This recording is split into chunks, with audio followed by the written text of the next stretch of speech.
যদি ইংরেজি সারা বছর কিছু নাও পড়ে থাকো, তাও যদি এভাবে পড়তে পারো, তুমি ইজিলি প্লাস পাবা। এই জিনিসগুলো যদি মানতে পারো, তুমিও 100 পাইতে পারো। আমি যেই সাজেশন গুলা দিই, এই সাজেশন শত কোটি রেট থেকেও দিতে পারবে।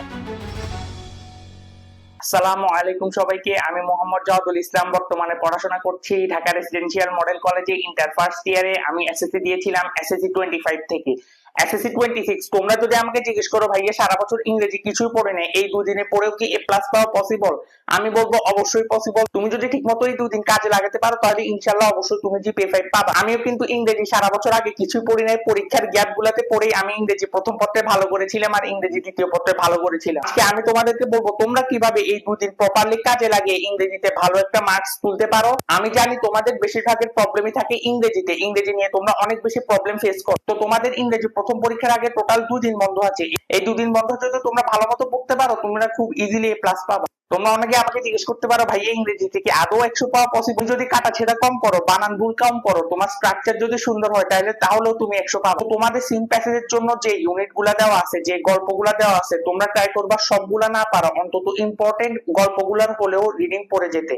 রিডিং পড়া বলতে আমি অর্থ সহ রিডিং পড়া বুঝিয়েছি, কারণ এমসিকিউতে দেখবা তোমাদেরকে সিনোনিম অ্যান্টোনিম এগুলা জানতে যায়। তোমরা যদি ওই প্যাসেজটার ওই শব্দগুলোর অর্থই না জানো, তাহলে সিনোনিম অ্যান্টোনিম এগুলা কিভাবে লিখবে? তো আমি তোমাদেরকে বলবো যেগুলা মোস্ট ইম্পর্টেন্ট দেখবা বারবার ঘুরে ফিরে আসতেছে, ওই প্যাসেজ গুলার একবার রিডিং পড়ে নিও। আজকে সারা রাত টাইম আছে, তোমরা চাইলে এটা আজকে রাতে করে ফেলতে পারো। তারপরে আসো এমসিকিউ আনসারিং কোশ্চেন। তারপরে গ্যাপ ফিলিং এর জন্য আমরা কি করতে পারি, তোমরা দেখবা টেস্ট পেপারে কিংবা গাইডে এগুলার জন্য আলাদা করে প্র্যাকটিস দেওয়া থাকে। যেই সিন প্যাসেজ গুলা তোমাদের সিলেবাসে আছে, ওইগুলারই তোমরা MCQ answering question gap filling এগুলা প্র্যাকটিস করবে। দেখবা যে একসাথে অনেকগুলা 20 25টা 30টা দেওয়া আছে, এগুলা তোমরা প্র্যাকটিস করে যাবা। তোমরা যদি প্র্যাকটিস না করো, তোমরা কখনোই পারবা। কারণ তুমি যদি রিডিং পড়ে যাও, তোমার হয়তো ভুলে যেতে পারো, বাট তুমি যদি খাতা কলমে এগুলো প্র্যাকটিস করো, তো তাহলে তোমার মনে থাকবে। এখন তোমরা বলতে পারো ভাই এখন তো সময় নেই, অবশ্যই সময় আছে। তোমরা যদি এগুলো মনোযোগ দিয়ে পড়তে পারো, অবশ্যই এগুলো 2-3 ঘন্টার বেশি লাগার কথা না। আর তোমরা এগুলো মুখস্থ করতে যাইও না, তোমরা এগুলো প্র্যাকটিস করো। তোমরা যদি মুখস্থ করতে যাও, এখন অনেক টাইম নষ্ট হবে, আর এগুলা সাজেশন পড়েও লাভ নেই। এখন তুমি গ্যাপ ফিলিং এর সাজেশন পড়ে গেলা, এখান থেকে কমন আসলো না, তো তোমার পড়াটা ওয়েস্ট হইলো না। আমিও কিন্তু এভাবে করে কমন পাই গেছিলাম। আমি এর আগের দিন যে প্র্যাকটিস গুলা করে গেছিলাম, ওখান থেকে দেখলাম 2-1টা চলে আসছে। এবার আসি আনসিন প্যাসেজের জন্য কি করবা।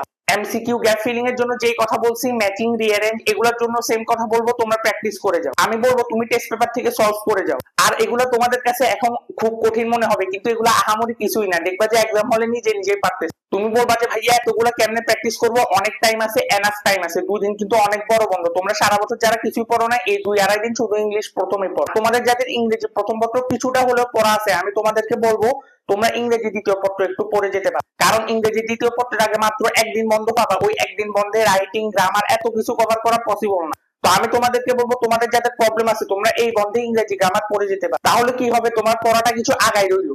তোমরা 24 তারিখ সকাল থেকেও ইংরেজি প্রথম পত্র পড়তে পারো। আর যারা ইংরেজি প্রথম পত্র একেবারে কিছুই পারো না, তোমাদের অনেক অনেক সময় আছে, তোমরা যেভাবে বলছি এভাবে প্র্যাকটিস করে যাও, দেখবা কমনও পাই গেছো। আমার কথা শুনে একজনে বাংলা প্রথম এমসিকিউ তে 25 পাই গেছে সারা বছর না পড়ে। আমি স্ট্র্যাটেজি গুলা জানি কিভাবে কম পড়ে ভালো রেজাল্ট আনা যায়। আমি বলবো এই ভাইয়ের সাজেশন, ওই ভাইয়ের সাজেশন এগুলা না করে তোমরা নিজেরা পড়ো, তাহলে ভালো। আর তোমরা যদি রুটিন জানতে চাও কোন টাইমে কিভাবে পড়বো, আমি একটু পরে একটা ভিডিও দিচ্ছি, ওখানে ইনশাআল্লাহ বলে দিব কিভাবে কোন টাইমে কোনটা পড়লে তোমাদের জন্য বেটার হবে। আমি একটু পরে ভিডিওটা আপলোড করে দিব, তোমরা ওখান থেকে দেখি। এইভাবে যদি পড়তে পারো, তুমি ইংরেজি প্রথম পত্রে খুব সহজেই এ প্লাস তুলতে পারবে। আর তোমাদের যাদের আগে থেকে পড়া আছে, তোমরা 90 প্লাস, 85 প্লাস, 95 প্লাস এভাবেও তুলতে পারবে। এই লাস্ট মোমেন্টে আমি তোমাদেরকে আমার সাধ্যমতো সর্বোচ্চ হেল্প করার ট্রাই করবো ইনশাআল্লাহ। তো চ্যানেলটাকে সাবস্ক্রাইব করে দিও, না হলে তুমি মিস করবা। কারণ পরীক্ষার সময় আমি সাজেশন, পিডিএফ কিভাবে কম পড়েও ভালো রেজাল্ট করা যায় সেই স্ট্র্যাটেজি গুলো নিয়ে আসবো। তো চ্যানেলটাকে সাবস্ক্রাইব করে দিও, না হলে তুমি মিস করো। আর তোমরা লাস্ট মোমেন্টে যে ধরনের প্রবলেম ফেস করতেছো কিংবা কোনো কোশ্চেন আছে মাথায়, আমাকে কমেন্ট বক্সে জানাও, আমি ইনশাআল্লাহ সবার কমেন্টে রিপ্লাই দিব। যে কোনো ধরনের প্রবলেম থাকতে পারে নিঃসংকোচে জানাও, আমি সবাইকে রিপ্লাই দিব ইনশাআল্লাহ। আর তোমরা যারা লাস্ট মোমেন্টে পড়তে বসছো, কিছুই পারো না, ফিজিক্স, কেমিস্ট্রি, ম্যাথ,